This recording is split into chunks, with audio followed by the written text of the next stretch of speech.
এই কালিও বাবা, আমাদের তিন বোনের মধ্যে তুমি কার ভাগ্যে ভাগ্যবান? ডালি ডালি ডালি, তোরা তিন মেয়েই আমার ভাগ্য লক্ষ্মী। না বাবা, আজ তোমাকে বলতেই হবে কে বেশি ভাগ্যবান। চল, তিন রাস্তার মোড়ে গেলে তোরা এর উত্তর পেয়ে যাবি। চল বল, তোরা কে কোন পথে যাবি?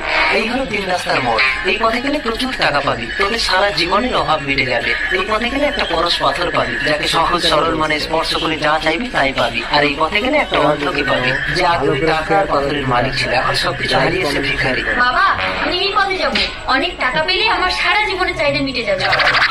বাবা, আমি এই পথে যাব। পরশ পাথর পেলে আমি যা চাইবো তাই পাবো। যা লালি, বাবা, আমি এই পথে গিয়ে অন্ধবিকারীর সাহারা হতে চাই। যা কালি।